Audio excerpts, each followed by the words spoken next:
সবাইকে আমন্ত্রণ জানিয়ে শুরু করছি আজকের এপিসোড। আজকে একটি 12 বছরের বাচ্চার জন্য বোরখা বানিয়ে দেখাবো। আমরা নর্মাল বোরখা যেভাবে তৈরি করি, আজকের বোরখাটি আমি সেভাবে বানিয়ে দেখাবো। একদম উপর থেকে নিচ পর্যন্ত একটি কাট দিয়ে বানানো বোরখা, ফুল হাতাওয়ালা। তো চলুন শুরু করি। আমরা মূলত জানি যে যখন কোনো ড্রেস বানানো হয়, বেসিক্যালি যখন কোনো জামা কিংবা বোরখা বানানো হয়, আমরা তখন কাপড়টিকে 4 ভাঁজে ভাঁজ করে নেই। তো সে কারণে আমি এখানে 4 ভাঁজে কাপড়টিকে ভাঁজ করে নিয়েছি। এখানে আমার 4 ভাঁজ কাপড় আছে। 4 ভাঁজ কাপড়ের চওড়াটি আমি নিয়েছি কিভাবে, আমার নিচের ঘের যতটা হবে ঠিক ততটুকু মেপে নিয়ে সেটিকে আমি 4 ভাঁজ করেছি। তো আমার ঘের হচ্ছে 28 অর্থাৎ 28 ইঞ্চ, 28 ইঞ্চের ডাবল। তো সেই অনুযায়ী আমি এখানে 4 ভাঁজ কাপড় নিয়েছি। এখানে আমি 14 ইঞ্চ বা 14 ইঞ্চ চওড়া নিয়েছি। আর লম্বায় নিয়েছি হচ্ছে 50 অর্থাৎ 50 ইঞ্চ, মানে মূল লম্বাটা থাকবে 50 ইঞ্চ, এর সাথে আমরা 2 ইঞ্চ যোগ করে 52 ইঞ্চ লম্বা নিয়ে নেব। তো চলুন এবারে আমরা কাপড়টি কাটি। আমরা মূলত ড্রেসের মধ্যে বডির মাপ, তারপর হচ্ছে আপনার শেস্তের রাউন্ড মাপ, হিপের রাউন্ড মাপ সবগুলোর সাথে 3 অথবা 4 যোগ করে থাকি লুজ দেওয়ার জন্য, সেলাইয়ের জন্য, কিছুটা লুজ রাখার জন্য। কিন্তু বোরখার ক্ষেত্রে সাধারণত আপনার মূল মাপের সাথে 8 ইঞ্চি অর্থাৎ 8 ইঞ্চ যোগ করতে হয়। তো আমি এখানে 8 ইঞ্চ ধরেই কাটবো। প্রথমত লম্বার মাপ দিয়ে নিয়ে আমাকে একটি লাইন টেনে নিতে হবে, যেটি হবে আমার স্টার্টিং পয়েন্ট। সো আমি এখানে 50 অথবা 50 ইঞ্চ লম্বা নিচ্ছি, তার সাথে 2 অথবা 2 ইঞ্চ যোগ দিয়ে নেব। তো আমাদের প্রথম কাজ হচ্ছে লম্বার মাপ দিয়ে নিয়ে একটি লাইন টেনে নেওয়া, যেটা হবে আমাদের স্টার্টিং পয়েন্ট। আমি এখানে 51 অর্থাৎ 51 ইঞ্চ লম্বা নিয়ে নিচ্ছি, কারণ কাপড়টি স্ট্রেসি কাপড়, এটি কিছুটা ঝুলে যায়, এজন্য আমি 1 ইঞ্চ আরও কম করে নিচ্ছি।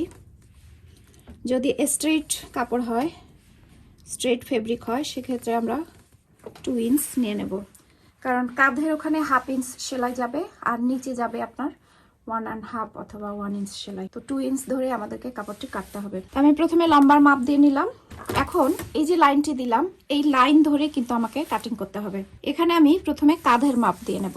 আমি বন্ধ সাইড থেকে, দেখুন এটি কিন্তু বন্ধ সাইড আর এটি হচ্ছে খোলা সাইড, আমি বন্ধ সাইড থেকে মাঝের দিকে কাঁধের মাপ দিয়ে নিচ্ছি।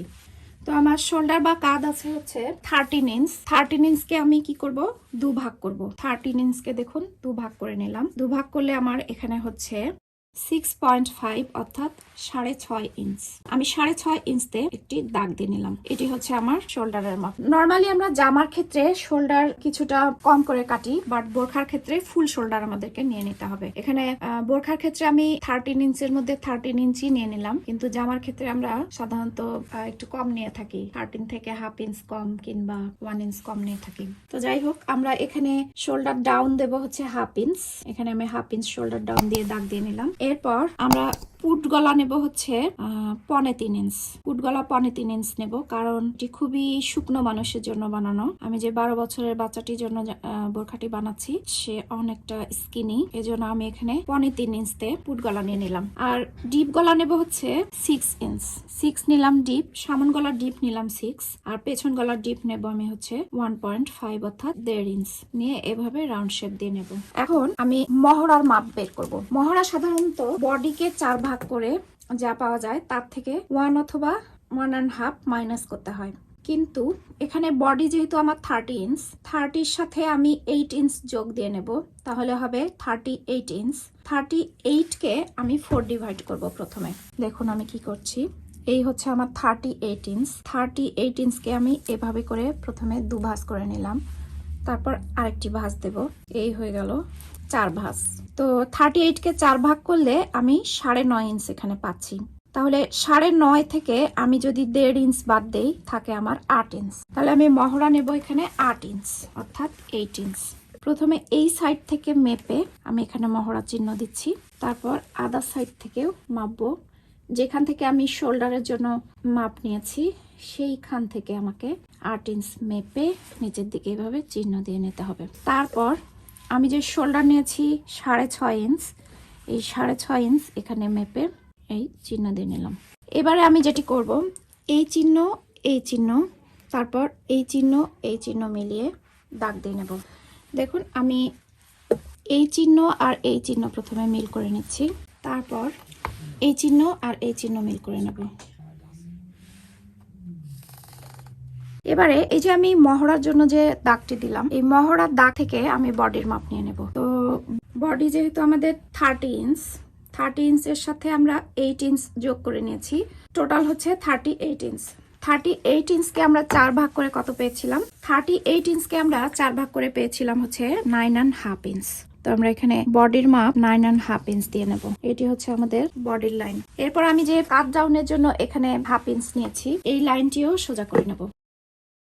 আমি 1/2 ইঞ্চ পর্যন্ত এখানে লাইনটি সোজা করে নিলাম। এটি হচ্ছে আমাদের কাট ডাউন। তারপর যেটি করব সেটি হচ্ছে যে এই যে মহড়ার যে লাইনটি দিয়েছি, কাট ডাউন থেকে শুরু করে এই পর্যন্ত আমরা কিন্তু উপরের এই অংশটুকু এই 1/2 ইঞ্চ নেব না। কাট ডাউন থেকে শুরু করে এই পর্যন্ত নিয়ে এটিকে আবার 2 ভাগ করব। এভাবে করে 2 ভাগ করে ঠিক মাঝামাঝি একটি চিহ্ন দিয়ে নেব। তারপর এটিকে ভেতরের দিকে 1/2 অথবা 1 ইঞ্চ বাড়িয়ে নেব। আমি এখানে 1/2 ইঞ্চের একটু বেশি বাড়িয়ে নিলাম। এবারে এই যে এখানে কাট ডাউন দিয়েছি, কাট ডাউনের এখান থেকে বাইরের দিকে 1/2 ইঞ্চ নিয়ে নেব। নিলাম। এরপর এই কর্নার থেকে এখানে 1 ইঞ্চ নেব। এই যে 1 ইঞ্চ নিয়ে নিলাম। এবার এই যে ডট দিলাম, এই ডট আর এই ডট মিলিয়ে একটা রাউন্ড শেপ দিয়ে নেব। এক্ষেত্রে আমি আমার কার্ভ রুলারটি ইউজ করব, এতে করে আর্ম হোলের শেপটি সুন্দর আসবে। এইভাবে করে আমি কার্ভ রুলার দিয়ে আর্ম হোলের শেপ দিয়ে নেব। এটি হচ্ছে আমার সামনের আর্ম হোল। এবারে এখান থেকে আমি ভেতরের দিকে 1.5 ইঞ্চ মেপে নেব, কারণ পেছনের আর্মহোল সামনের আর্মহোল থেকে ডিপ কম হবে, এজন্য এখানে 1.5 ইঞ্চ মেপে নিতে হবে। 1.5 ইঞ্চ মেপে এই যে চিহ্নটি দিলাম, এই চিহ্ন থেকে এই যে মাঝখানে আমি যে মেপে নিয়েছিলাম এই মাপ পর্যন্ত আসবে, তারপর এই পর্যন্ত চলে যাবে। আমি এখানেও কার্ভ রুলার ইউজ করছি। এভাবে করে প্রথমে আমি এই ডট আর এই ডট মেলাবো, এভাবে। তারপর এখান থেকে এই ডট মিলিয়ে নেব, নিলাম। তো আমার সামনে এবং পিছনের আর্ম হোল তৈরি হয়ে গেল। উপরের কাজ শেষ। এখন আমরা দেখুন একদম উপর থেকে এই দিকে শেষের মাপ দেব। শেষ হচ্ছে আমার 12 ইঞ্চ অর্থাৎ 12 ইঞ্চ। 12 ইঞ্চতে আমি দাগ দিয়ে নিচ্ছি। 12 ইঞ্চতে দাগ দিয়ে নিলাম। এরপরে রুলারের সাহায্যে এই দাগটিকে আমি লম্বা করে নেব। এখন কথা হচ্ছে যে শেষে আমার রাউন্ড মাপ কত আছে। আমার শেষে রাউন্ড মাপ আছে হচ্ছে 25 ইঞ্চ। 25 ইঞ্চের সাথে 8 ইঞ্চ যদি যোগ করি তাহলে হয় 35 ইঞ্চ। 35 কে আমি 4 ডিভাইড করব, অর্থাৎ 4 ভাগ করব। চলুন আমরা 35 কে 4 ভাগ করে নেই। দেখুন 35 কে আমরা প্রথমে এভাবে মেজারিং ট্যাপটিকে 2 ভাঁজ করব, তারপর আমরা আরেকটি ভাঁজ দিয়ে নেব, তাহলে আমাদের 4 ভাঁজ হবে। তো 35 কে আমি যদি 4 ডিভাইড করি তাহলে আসে 9.5 ইঞ্চ।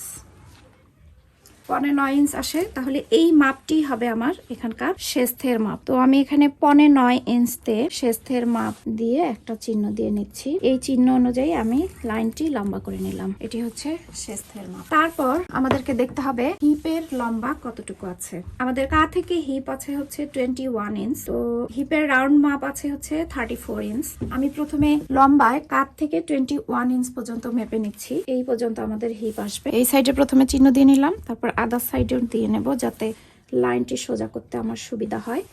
দিয়ে নিলাম। এরপর হিপের রাউন্ড আছে হচ্ছে 34 ইঞ্চ। 34 এর সাথে আমি 8 ইঞ্চ যোগ দিয়েছি, পেলাম হচ্ছে 42 ইঞ্চ। 42 ইঞ্চকে আমরা 4 ডিভাইড করব। দেখুন 42 ইঞ্চকে আমরা প্রথমে 2 ভাগ করলাম, তারপর আবার আরেক ভাঁজ দিয়ে নেব, তাহলে হবে 4 ভাঁজ।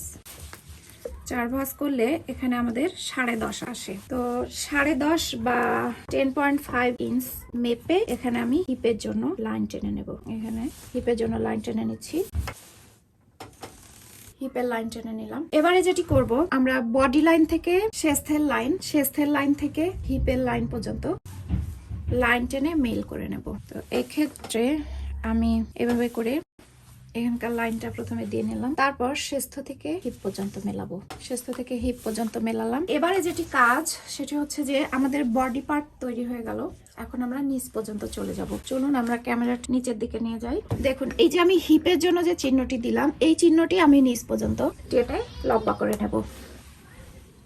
এই যে এটিকে আমি নিচ পর্যন্ত নিয়ে যাচ্ছি, একদম নিচ পর্যন্ত লম্বা করে নেব। নিচের ঘের আমরা যতটুকু নেব ঠিক সেই পর্যন্ত আমি লম্বা করে নিলাম। এখন কথা হচ্ছে যে গলা থেকে পা পর্যন্ত লম্বা যখন আমরা দেব তখন কিন্তু সাইড ঝুলে যাওয়ার সম্ভাবনা থাকে। সেক্ষেত্রে আমরা যেটি করব সেটি হচ্ছে যে এখানে 2 অথবা 3 ইঞ্চ, 3 ইঞ্চ লাগে না, 2.5 ইঞ্চ নিলেই যথেষ্ট। 2.5 ইঞ্চ উপরের দিকে নিয়ে দাগ দিয়ে নেব, তারপর কিছুটা রাউন্ড শেপ দিয়ে এখানে কাটবো। আমি এখানে 2.5 ইঞ্চ মেপে চিহ্ন দিয়ে নিলাম। তারপর এই যে মাঝের যে অংশটুকু আছে, দেখুন মূল ঘেরের যে মাঝের অংশটুকু আছে, মাঝের ঘের থেকে এরকম করে আমি এভাবে একটা রাউন্ড শেপ দিয়ে নেব, এভাবে করে। এখন আমরা কাপড়টিকে কেটে ফেলবো। এখন আমি কাপড়টিকে কেটে নিচ্ছি। আমি নিচের দিক থেকে কাটা শুরু করছি। প্রথমে যে রাউন্ড শেপটি দিয়ে নিয়েছি সেই রাউন্ড শেপ ধরে ধরে কাটছি।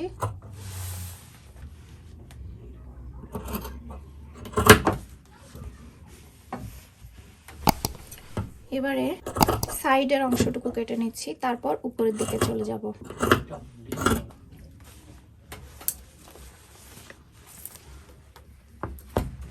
গলা কাটার প্রয়োজন এখানে আমার হবে না। আমি প্রথমে কাপড়ের উপরে বক্রম বসিয়ে লন্ড্রি দিয়ে নেব, তারপর সেটিকে কেটে এর সাথে সেট করব। এই জন্য গলাটি আমি এভাবেই রেখে দিচ্ছি। তো গলার অংশটুকু এ পর্যন্ত আসার পর আমি কাট ডাউনের অংশটুকু কেটে নিচ্ছি, এভাবে করে কাট ডাউনটা কেটে নিচ্ছি। তারপর আমি ব্যাক আর্ম হোল ধরে কিন্তু কাটবো কাপড়। প্রথমে ব্যাক আর্ম হোল ধরে কেটে উপর থেকে ব্যাক পার্টটি সরিয়ে রেখে ফ্রন্ট পার্টটি কাটতে হবে।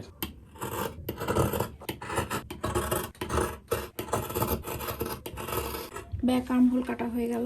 এবারে সাইডের অংশটুকু এভাবে করে কাটবো।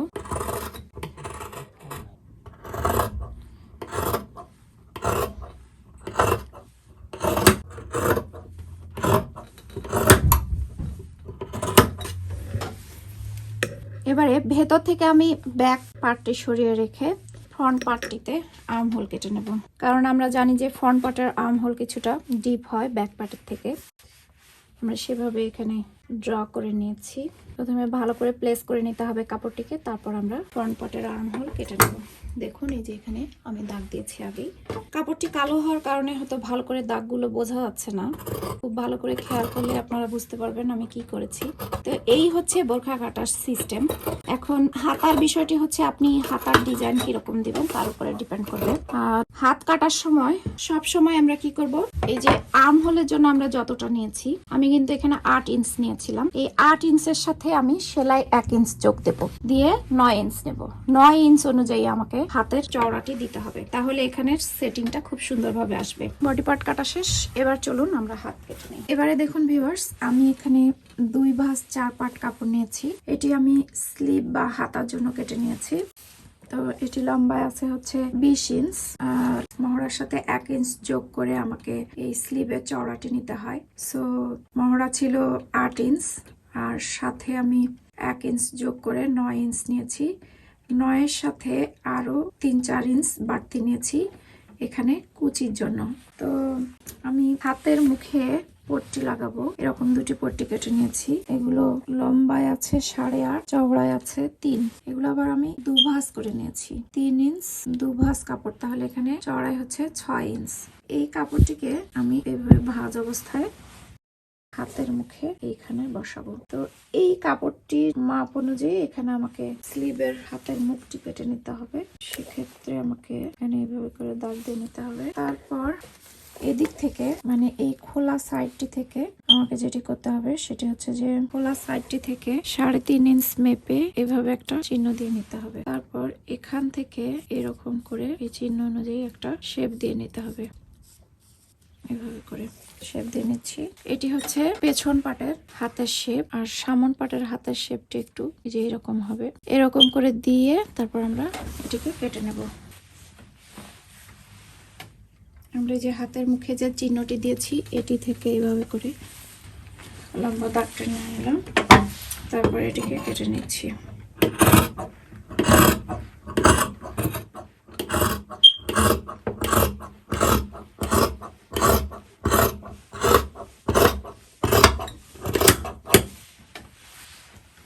করে কেটে নিলাম।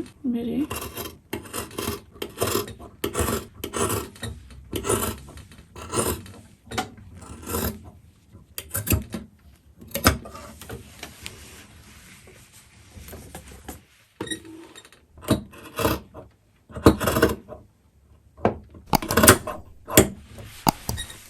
আমাদের হাত কাটা হয়ে গেল। এবারে আমরা সেলাই মেশিনে চলে যাব। তো আজ এ পর্যন্তই, ফিরে আসবো পরবর্তী ভিডিওতে নতুন কিছু নিয়ে। সে পর্যন্ত সবাই সুস্থ, সুন্দর এবং নিরাপদে থাকবেন। আল্লাহ হাফেজ।